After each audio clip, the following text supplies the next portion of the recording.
Hello à tous, bienvenue dans ce nouvel épisode de podcast. Pour tous ceux d'entre vous qui sont sur YouTube, vous allez voir que j'ai complètement changé de setup pas dans le sens où je le fais dans un lieu différent, je suis toujours dans mon bureau, mais en fait j'ai laissé tomber toutes les lumières, tout le setup hyper pro, etc.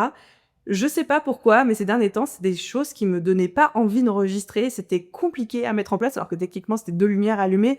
Mais je sais pas, ça rajoutait de la complexité, c'était pas fluide. Et j'ai remarqué que du coup, ça me donnait plus envie d'enregistrer de podcasts au format vidéo. Vous avez même peut-être vu que les 2 derniers épisodes étaient plutôt au format audio, il y avait pas de vidéo qui accompagnait. En fait, je me suis rendu compte parce que juste ça me faisait chier à chaque fois de devoir installer mon setup. Et même quand je regardais mon setup après en replay, je me disais ouais, c'est beau, ça fait pro, la lumière est cool.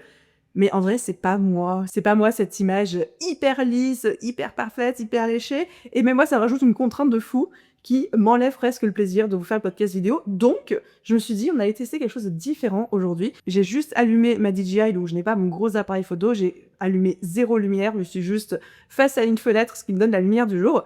Et on y va comme ça, et je pense que ça suffira largement, en tout cas pour ce test. Si vous êtes sur YouTube d'ailleurs, ça m'intéresserait d'avoir votre retour par rapport à ça. Est-ce que vous en foutez complètement d'avoir un joli setup tout léché avec un montage hyper classe? Est-ce que ça vous aide d'avoir ce genre de setup pour vous, pour mieux appréhender les stratégies qu'on voit ensemble? Est-ce qu'à contrario, vous préférez quelque chose qui est plus simple, plus authentique? Est-ce que finalement vous en foutez? Vous allez juste me dire, Marine, nous on veut juste notre épisode de podcast, toi fais ce qui est bien pour toi. Bref, j'ai vraiment envie de vous entendre là-dessus, donc n'hésitez pas à me tenir au courant. Et aujourd'hui, on va parler des 8 habitudes qui sabotent votre business au quotidien sans même que vous vous en rendiez compte. Et non, on ne va pas parler des habitudes en mode ne pas connaître son client idéal ou ne pas oser se nicher.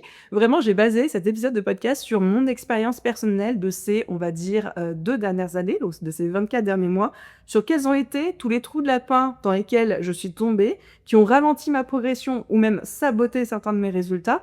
Je vous parlerai aussi de mon expérience personnelle pour quasi chacun d'entre eux et comment est-ce que vous pouvez les éviter dès aujourd'hui. Donc si actuellement vous avez l'impression de ne pas avoir les résultats que vous avez envie d'avoir avec votre business, vous dites mais c'est fou, j'ai l'impression de faire tout ce qu'il faut, tout ce que je dois faire, tout ce que les gens disent en ligne de faire, mais j'ai pas les résultats auxquels je m'attends en fait, qu'est-ce que je fais de mal?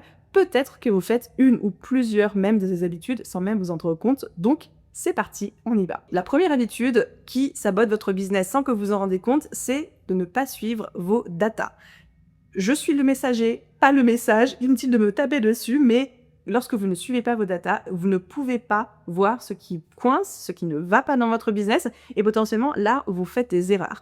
Et je dis ça en connaissance de cause parce que j'étais la première à avoir beaucoup de réticence par rapport au fait de suivre mes datas. J'avais l'impression que si je mettais trop de logique, trop de réflexion, trop de suivi de chiffres dans ma gestion de mon business, et ben en fait, j'allais me couper de toute intentionnalité, de toute intuition, presque que si j'allais me couper de mon côté créatif, intuitif, auquel je rattachais beaucoup ma réussite du moment. Et donc, dans ma tête, le raccourci qui se créait, c'était si j'arrête d'écouter mon intuition et que je mets trop dessus des datas, trop de logique, trop de chiffres, ben en fait, ça ne fonctionnera plus parce que je vais étouffer mon intuition.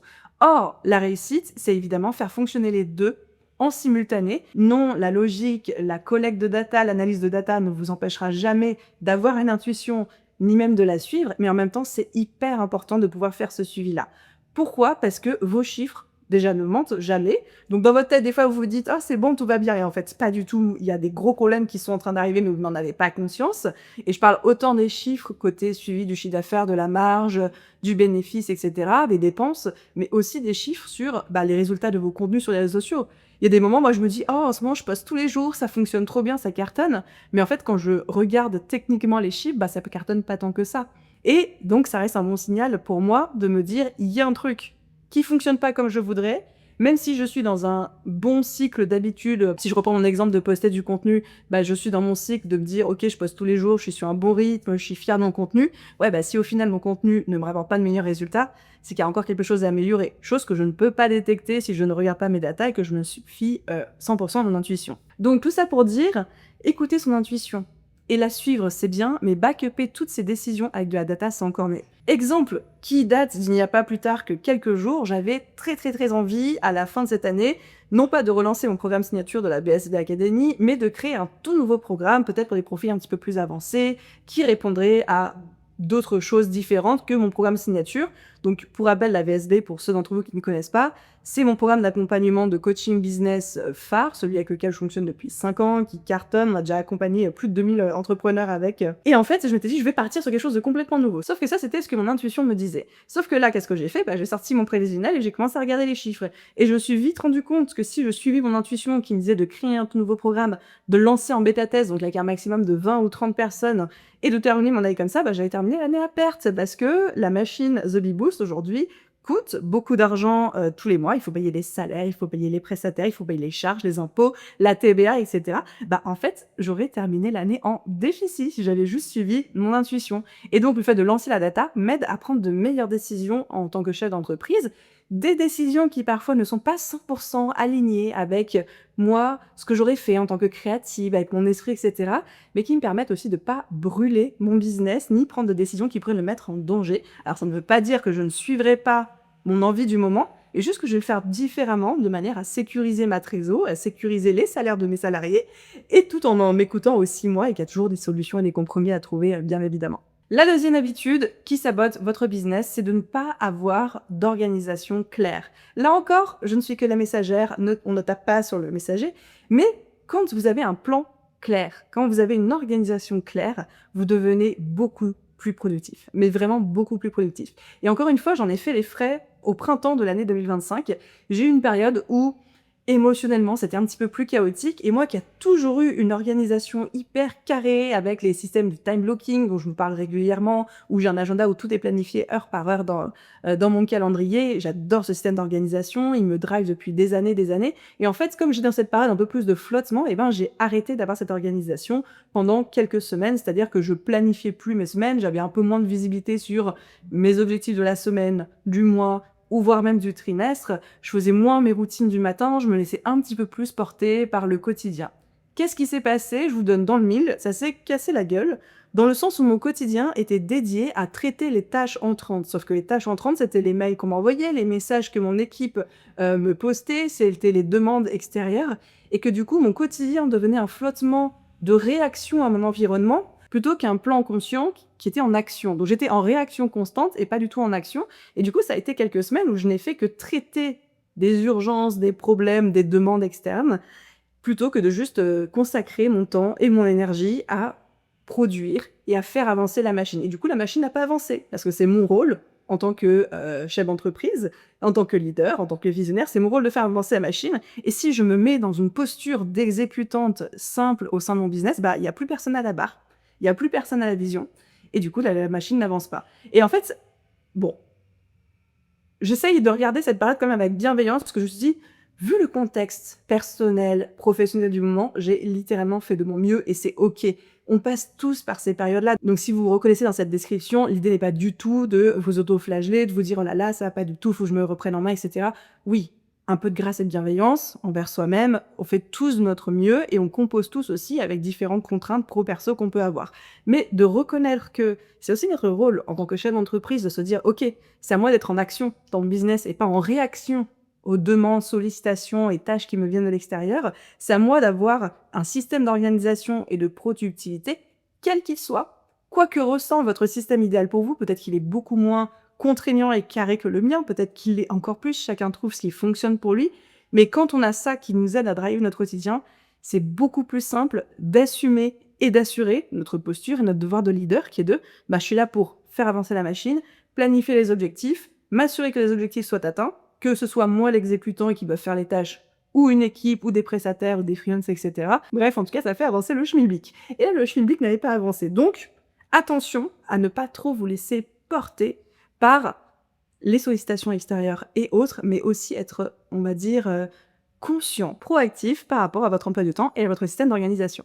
La troisième habitude qui sabote votre business sans que vous en rendiez compte, quoique celle-là, je pense que vous en rendez un petit peu compte, c'est de trop regarder ce que font les autres. En fait, je trouve ça merveilleux de regarder ce que font les autres dans votre domaine, que ce soit des collègues / concurrents, vous appelez ça comme vous voulez, ou alors même les autres entrepreneurs, même dans des industries différentes. C'est génial de s'inspirer, de regarder ce que les autres font, ça aide à se tenir au courant en termes de veille du marché, ce qui fonctionne pas, ce qui est intéressant, comment les autres communiquent. Moi, je suis la première, quand j'accompagne des entrepreneurs, à leur dire « Mais allez faire une étude de marché auprès de votre concurrence. Qu'est-ce qu'ils vendent? Combien ils le facturent? Comment ils communiquent sur les réseaux sociaux? Qu'est-ce qui vous inspire? Qu'est-ce que vous pouvez faire de mieux? Qu'est-ce qu'au contraire, vous vous dites: «Ah ça, je veux absolument pas faire ça au sein de mon business». Bref, c'est plutôt très sain de regarder ce que font les autres. Par contre, là où ça devient très toxique, donc pas sain du tout, c'est quand on commence à trop se comparer. Et je vous donne dans le mille, je ne sais pas si c'est votre cas, en tout cas c'est le mien, quand tout va bien dans mon business, c'est vraiment les moments où je vais jamais regarder ce que font les autres parce que je suis, le nez dans le guidon, en train d'avancer vers, mes objectifs, je me fais confiance. Et les moments où je vais le plus regarder ce que font les autres, c'est les moments où je doute de moi-même. Et comme je doute, je vais «m'inspirer» entre guillemets, mais en tout cas regarder ce que font les autres, dans l'espoir peut-être de trouver une solution auprès de ce que font les autres. Sauf que comme c'est des moments où ma confiance en moi, mon estime de moi est un petit peu plus faible parce que c'est une période de doute, bah, c'est là où je vais tomber dans la spirale de comparaison, de dévalorisation, de «mais machin fait ci, je devrais faire ci, machin faire ça, je devrais faire ça», et on s'imagine qu'à soi-même, on devrait faire l'équivalent de toute notre industrie, mais juste en nous, notre petite personne et notre petit business. Donc attention, ne pas trop regarder ce que font les autres. Déjà pour cette première raison de bah, souvent quand on le fait, c'est dans des moments où on doute de nous, donc en fait ça ne fait que renforcer ce cercle vicieux de dévalorisation de soi-même. Mais aussi il y a un deuxième axe de souvent ce qui fait la réussite des uns est loin de ce qui fait la réussite des autres. Ce qui fonctionne pour le copain ou la copine d'à côté, peut-être va fonctionner pour vous, mais peut-être pas non plus. Et de constamment prendre ses décisions business en fonction de ce qui fonctionne chez le voisin, ben en fait, c'est pas toujours la meilleure décision pour vous parce que déjà, vous ne connaissez pas tout le contexte de l'autre côté qui fait que ça fonctionne pour cette personne-là et qui ferait que ça ne fonctionnerait pas pour vous. Mais surtout, ça fait que vous ne trouvez pas vos propres solutions, vous ne trouvez pas votre propre recette de la réussite, vous vous contentez d'essayer de copier ce qui fonctionne, mais le jour où ça fonctionnera plus pour vous ou pas pour vous, vous serez dans l'incapacité de trouver vos propres solutions. Donc, 2 raisons pour lesquelles on ne va pas trop s'inspirer de ce que font les autres. Raison numéro 1, pour ne pas entrer dans un cercle vicieux de dévalorisation de soi-même, de comparaison toxique, etc. Deuxième raison, parce qu'on a envie de trouver notre propre solution pour ce qui fonctionne pour nous. Et là, je peux rebondir sur l'exemple que je suis en train de vous montrer là, pour ceux qui sont en vidéo sur YouTube, de bah, en fait, Aline, elle a voulu faire comme tous les grands youtubeurs, avoir un super setup vidéo avec des lumières, un truc, un visuel hyper léché. Et en final, ça a un peu tué ma créativité. Ça a tellement complexifié mon processus d'enregistrement et de tournage que j'avais même plus envie de faire de vidéos. Et donc forcément, ne plus faire de vidéos, mes stats sur YouTube ont complètement baissé. Moi, je réchignais, je procrastinais beaucoup aussi à tourner mes vidéos, donc ça mettait un peu en retard tout le processus avec mon monteur derrière et avec l'équipe qui s'occupait de la programmation des vidéos. Et au final, je me dis: «Bah, ce serait quoi une solution à Aline?» Bah, c'est juste d'allumer la caméra, d'allumer le micro, de filmer comme ça un peu à l'arrache et puis on verra ce que ça donne. Encore une fois, j'attends d'avoir votre retour dans les commentaires sur YouTube pour savoir si c'était une bonne décision ou pas, parce que votre avis et votre confort de visionnage est important pour moi et je saurai m'adapter aussi, s'il faut, faire des efforts en ce sens. Mais si vous êtes tous en train de dire: «Non mais Aline, en fait, on s'en foutait tes jolies lumières, on voulait juste le podcast et on a plaisir à te voir en vidéo», bah, en fait, la solution elle est là, elle est trouvée. Bref, on arrête de trop se comparer aux autres. J'arrive à ma 4e habitude qui sabote votre business sans même que vous en rendiez compte, c'est de passer plus de temps à établir des stratégies qu'à passer à l'action. Et là, je lève très haut la main pour celle-ci, parce que je suis la spécialiste, encore plus depuis que ChatGPT et l'IA existent, de passer des heures entières avec ChatGPT à papoter en me disant: «Fais-moi un plan d'action pour atteindre les 100 000 abonnés sur YouTube. Fais-moi un plan d'action pour passer à 200 000 écoutes mensuelles sur le podcast. Fais-moi un plan d'action pour dépasser les 100 000 abonnés sur Instagram d'ici la fin du mois». Et puis on brainstorm les idées de contenu, les machins, les trucs. Je sais pas si vous faites ça de votre côté ou si c'est juste moi, hein, mais moi j'ai fait faire des plans d'action, même pour ma vie, pour mon alimentation, pour mon leadership, mais des trucs de malades mentaux. Mais en fait, c'est des plans d'action que j'ai jamais suivis. Ou alors que j'ai suivi genre 2 ou 3 jours et après c'est complètement tombé à l'eau parce que c'était juste bah, irrespirable dans mon quotidien et puis un peu irréaliste aussi en termes de résultats, parce que j'avais beau suivre ce que ChatGPT me disait pendant 2-3 jours, j'avais jamais les résultats que lui avait projetés ou quoi. Et en fait, je me suis rendu compte au bout d'un moment que j'avais beaucoup de confort à travailler sur ces stratégies, ChatGPT ou pas ChatGPT, hein, là l'IA n'a pas forcément d'incidence dans cette mauvaise habitude que je vous expose, mais en fait, ça me rassurait parce que c'est de la procrastination active. J'avais l'impression d'être efficace, j'avais l'impression d'être active, j'avais l'impression de travailler dans mon business parce que j'étais en train d'élaborer des stratégies, sauf que oui, élaborer des stratégies de plans d'action, c'est hyper important, je vous l'apprends pas, mais passer son temps à faire ça et après 0 temps d'exécution parce que finalement c'est plus confortable de brainstormer derrière son ordi avec ou sans IA que finalement d'exécuter, de se confronter au résultat de est-ce que ça fonctionne ou pas, bah en fait, il y a un monde entre les deux. Et il y a des moments, je suis obligée de me botter les fesses à moi-même et c'est aussi la raison pour laquelle je vous en parle dans ce podcast en disant: «Bah, oui, faire des stratégies, c'est bien, mais au bout d'un moment, il y a qu'en passant à l'action, où vous allez savoir si votre stratégie fonctionne ou pas et que vous allez pouvoir passer tout le temps que vous voudriez à peaufiner votre passage à l'action, vos objectifs, les micro pas qui vont, vous y emmener et cetera. Mais en fait, il y a que dans l'action que vous allez savoir si ça fonctionne ou pas. Et je pense une phrase que je me répète beaucoup, c'est que c'est l'action et la répétition qui créent la clarté, mais pas la clarté qui doit être en anticipation de l'action ou de la répétition. Pour clarifier ce que je viens de vous dire, parce que je trouvais ça un petit peu compliqué, mais en gros, ça veut dire arrêter d'attendre d'avoir une énorme clarté pour pouvoir passer à l'action, parce que bien souvent, vous ne l'avez pas. La clarté, je pense que c'est un petit peu le luxe des gens qui ont déjà des résultats, c'est un petit peu le luxe des gens qui sont déjà passés à l'action, et je ne compte plus les fois dans ma vie ou dans mon business où en fait les choses devenaient claires, mais parce que j'étais passée à l'action. Si aujourd'hui vous me demandez c'est quoi ta mission de vie, Aline, avec The Bee Boost, bah, je pourrais vous répondre démocratiser l'entrepreneuriat, le rendre fun, simple, accessible, démocratiser certains concepts, bref, dédramatiser toute la chose. Mais est-ce que quand j'ai lancé The Bee Boost, c'était aussi clair et je pouvais l'expliquer comme ça? Pas du tout. J'ai lancé The Bee Boost parce que ça me faisait kiffer. J'ai lancé The Bee Boost parce que bah, personnellement, c'est quelque chose qui me nourrissait. Mais est-ce que j'avais à ce moment-là cette clarté sur ma vision, mes objectifs à 5 ans, à 10 ans, 20 ans? Absolument pas. Cette clarté, je l'ai aujourd'hui, mais parce que j'ai commencé à avoir des résultats, parce que j'ai commencé à voir ce qui était possible. On a beaucoup de mal à se projeter quand on n'a jamais touché du doigt de manière tangible ce qui pouvait être réaliste ou pas dans notre business. Et donc attendre d'avoir une clarté, une direction ultra précise de notre vision sur 5 ans, 10 ans, 30 ans, ou une clarté sur ce qu'on veut pour le mois prochain, bah en fait, je trouve ça un petit peu utopique. Si la clarté, vous ne l'avez pas aujourd'hui, vous n'allez pas plus l'avoir après 5 heures de brainstorming avec ChatGPT. Par contre, vous l'aurez en passant à l'action et en acceptant la répétition. Ok, 5e habitude qui sabote votre business sans que vous en rendiez compte, c'est de passer trop de temps sur les mauvaises tâches. On va reparler un peu organisation et productivité, mais bien souvent, et je pense que c'est l'erreur numéro 1 que font les entrepreneurs que j'accompagne. Souvent, quand ils n'ont pas de système d'organisation, je les vois passer un temps de dingue sur des tâches qui n'ont aucune importance. Quand je dis aucune importance, c'est par exemple, je vois des gens passer, je ne rigole pas, 3 jours pour décider quoi mettre dans leur bio Instagram. Pendant 3 jours, pareil, ils vont brainstormer, ils vont demander l'avis de tout le monde, ils vont faire des variations avec un mot différent, ils vont demander à ChatGPT, à Claude, à Gemini, ils vont tout comparer. Et en fait, plus ils vont réfléchir et étudier la question, plus ils vont être eux-mêmes confus, et moins ils vont passer à l'action. Est-ce que vraiment, je vous pose la question, 3 jours de travail sur le bio Instagram, c'est ça qui crée la différence entre pas de clients et beaucoup de clients? Est-ce que vous pensez que c'est une variante d'un mot dans votre bio? Non.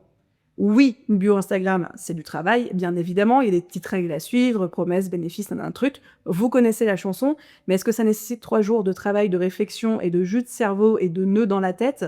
Non, absolument pas. Et en fait, ça, c'est vraiment un symptôme, comme j'en parlais tout à l'heure, de procrastination active. C'est que je m'occupe avec des choses qui sont du boulot, qui sont importantes, mais je en fais tout un pataquès parce qu'en fait, j'ai peur de l'étape d'après. L'étape d'après étant mettre ma bio en ligne. Mais après ça, je sais que je vais devoir commencer à créer du contenu, je sais que je vais devoir commencer à vendre. Et puis, j'ai peur que si je mets ma bio en ligne, eh ben, si ça se vend pas tout de suite, ça veut dire que peut-être j'ai pas trouvé les bons mots.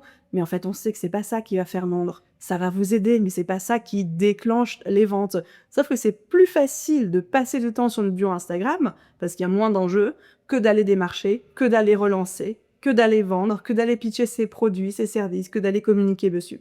Et donc souvent, mais encore une fois, moi la première, donc je ne vous jette pas la pierre, on passe énormément de temps sur des tâches qui finalement ne sont pas celles qui font vraiment bouger les choses au sein de notre business. J'en arrive à ma 6e habitude, c'est de se sous-vendre pour ne pas faire fuir les clients. Se sous-vendre, baisser ses tarifs ou alors afficher volontairement des tarifs bas par peur de faire fuir des clients si jamais on est trop cher, parce qu'on se dit mais je vais être paraître pour quelqu'un de prétentieux, ou alors je vais créer des attentes trop hautes, ou alors bah, les gens n'iront pas acheter chez moi parce que je ne suis pas assez chère. Et je sais que ça, à chaque fois que j'en parle, comment se tarifer, ça, déjà ça vous plaît beaucoup, mais surtout ça vous fait beaucoup vous exprimer, des gens qui sont d'accord, pas d'accord, etc. Alors, pour vous dire un petit peu ce que j'en pense, et pourquoi je pense que c'est une mauvaise habitude, oui, quand on démarre, quand on est débutant, quand on fait une bêta test, quand on travaille peut-être avec 1, 2 ou 3 clients de manière gratuite en début de business pour avoir des premiers retours, des premiers témoignages, des premiers tests de nos méthodes, de nos process, bien sûr que c'est ok de ne pas être cher. Bien sûr que c'est ok de ne pas être cher. Par contre, quand on a déjà accompagné des clients, quand on a fait 5 ans de formation, quand on a son diplôme, quand on a cette expertise, ou alors quand on fait ça depuis longtemps, à quel moment est-ce que vous avez les mêmes tarifs qu'un débutant?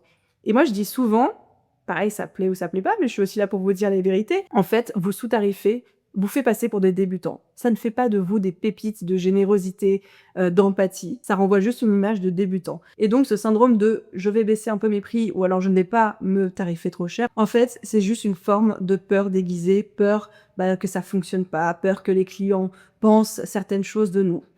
Et ceci est mon appel à vous tous et vous toutes qui écoutez ce podcast aujourd'hui ou qui le regardez. Ne vous sous-tarifez pas. Sachez fixer un tarif qui reflète littéralement votre juste valeur, quelle que soit votre valeur. Encore une fois, si vous êtes débutant, vous n'avez pas à vous surtarifer ou à facturer les prix de premium si vous ne savez pas que vous allez délivrer une super bonne qualité derrière. C'est ok de faire monter graduellement ces tarifs, mais la plupart du temps, la majorité des cas que je vois et que je reçois en coaching ou dans mes accompagnements, c'est comme des personnes qui ont énormément d'expertise, de capacité, mais qui se tarifent encore comme si elles venaient de débarquer sur le marché comme des petits Bambis de 3 semaines sans avoir aucune expérience ni expertise. Ok, j'en arrive à ma 7e habitude. Celle-là aussi, elle pique et j'en ai beaucoup parlé, je vais en remettre une couche aujourd'hui. C'est de vouloir continuer à faire des choses qui ne marchent plus sous prétexte que, je cite, ça marchait avant. Il faut savoir que tout ce qui fonctionnait dans votre business en 2022-2023 fonctionner dans votre business en 2022-2023, oui. Mais est-ce que ça veut dire qu'il faut continuer à faire ça en 2025-2026 ? La réponse est non. Si ça ne marche plus, ça ne marche plus. Rien que la semaine dernière, je parlais avec une collègue qui me disait qu'elle avait un tunnel de vente qui avait super bien fonctionné pendant les premiers mois de l'année, et finalement, du jour au lendemain, il avait arrêté de fonctionner.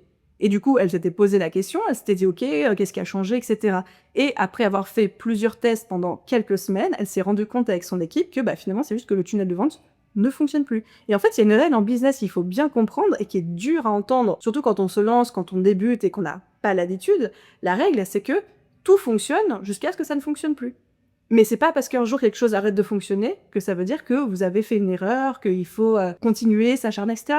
Tout fonctionne jusqu'à ce que ça ne fonctionne plus parce que le marketing change, le marché change, la concurrence change, le contexte socio-économico-politico autour de nous change aussi. Bref, tout fonctionne jusqu'à ce que ça ne fonctionne plus et c'est normal de devoir très très régulièrement se renouveler. Il n'y a pas de formule miracle, il n'y a pas de contexte magique qui fait que quand vous avez trouvé une stratégie qui fonctionne pour vous rapporter des clients, par exemple, ou un type de contenu, un format qui cartonne, ça va pas fonctionner à vie. Ça va pas cartonner à vie. Il y a un moment, ça ne fonctionnera plus pour plein de raisons, soit qui vous sont propres, soit qui sont complètement externes à vous. Et du coup, vivre dans cette illusion de se dire parce que ça fonctionnait avant, ça devrait encore fonctionner aujourd'hui, mais du coup, si ça fonctionne pas aujourd'hui, c'est que je fais mal les choses. En fait, non, des fois, c'est juste que les stratégies ont changé. Et plus vite on l'accepte, plus vite on peut se mettre au travail sur trouver c'est quoi la prochaine stratégie qui fonctionne, tout en sachant pertinemment que elle ne fonctionnera pas non plus indéfiniment. Et moi, je le vois bien à l'échelle de The Bee Boost, la manière que j'avais de vendre en 2020, 2021, 2022 est très éloignée de la manière dont je vends aujourd'hui. Non pas parce que moi, j'ai énormément changé, mais parce que les codes du marketing ont changé. Le marché s'est énormément sophistiqué, les gens ne réagissent plus au marketing comme ils le faisaient avant. Les gens n'ont plus la même confiance dans l'infoprenariat, dans les formations en ligne qu'ils en avaient avant. La concurrence n'est plus la même non plus, et ce serait illusoire de ma part de me dire je vais remettre en place les mêmes stratégies, les mêmes séquences email, les mêmes types de contenus qui avaient cartonné en 2021-2022 et attendre d'eux qu'ils continuent à cartonner en 2025. Ça ne peut plus fonctionner comme ça. Et je trouve que le plus vite on l'accepte, plus vite on peut partir en quête de ce qui fonctionne. Alors évidemment, si aujourd'hui vous avez des choses qui fonctionnent pour vous, continuez à le faire jusqu'à ce que ça ne fonctionne plus. L'idée n'est pas de remettre à plat et de challenger des choses qui produisent déjà des résultats.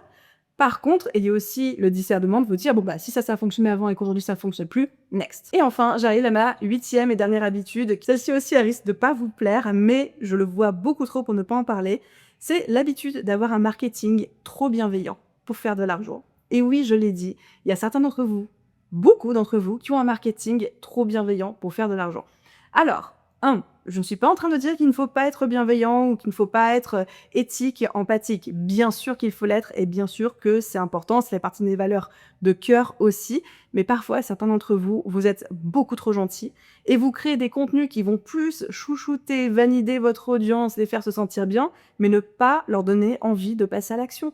Et il y a certaines personnes qui parfois ont besoin d'être un tout petit peu, très légèrement, et encore une fois, ça peut se faire avec beaucoup de bienveillance et d'empathie, de respect, et d'humanité, mais qui ont besoin d'être poussés aux fesses pour pouvoir passer à l'action. Et quand on a un marketing que j'appelle le marketing feel good, c'est-à-dire le marketing où quand on consomme, on se dit « Ah mais en fait tout va bien. «Ah mais en fait, c'est normal. Ah mais en fait, voilà». Bah, c'est cool, des gens se sentent rassurés, se sentent vus, se sentent validés et il en faut un petit peu de ces posts-là. Mais il faut aussi des posts qui montrent pourquoi est-ce que votre client, votre audience, ne doit pas rester dans cette situation dans laquelle elle est, parce que c'est une situation indésirable pour elle et a besoin de passer à l'action. Donc, si je dois te donner un exemple concret, si avec The Viboo, je faisais que des contenus qui vous disaient: «Oh là là, mon pauvre, ça fonctionne pas ton business, bah écoute, oui, c'est vrai, bah l'économie, c'est difficile, le marché, c'est difficile, puis il y a de la concurrence, mais t'inquiète pas, ça va aller, moi je crois en toi», et cetera.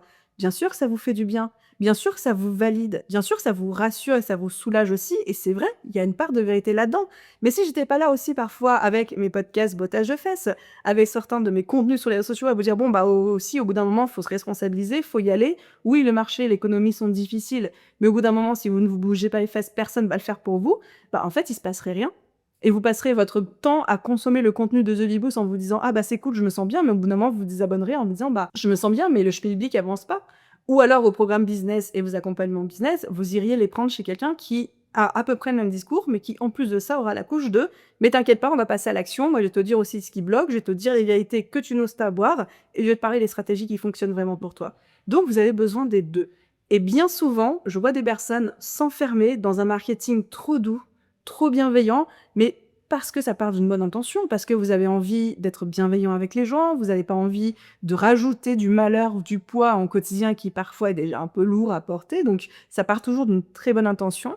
Mais comme on dit, l'enfer est pavé de bonnes intentions et à vouloir trop coucouner les gens, et là je parle aussi à toutes celles d'entre vous, ou tous ceux d'entre vous qui sont animés d'un petit syndrome du sauveur dans leur personnalité, si vous connaissez ça en peau debout, en fait bien souvent on ne rend pas service aux gens.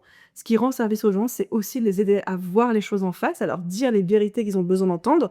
Vos clients sont des adultes matures, ils ont le discernement ensuite de décider s'ils voudront travailler avec vous ou pas, mais vous, vous avez aussi le droit de leur dire: «Bah, bien sûr que c'est difficile» ou «Bien sûr que ça, c'est un challenge dans ta vie, je le connais, je le comprends, j'accueille ça, je comprends que ce soit compliqué, mais en même temps, si tu veux faire changer les choses, va falloir changer des choses». Voilà les amis, ce que je pouvais vous dire sur les habitudes qui sabotent inconsciemment votre business, qui sont toutes un petit peu pernicieuses parce que c'est à chaque fois des choses qui partent, on va dire, d'une bonne intention ou une envie de bien faire, mais qui au final font que nos efforts ne vont pas dans les bonnes actions, dans les bonnes intentions.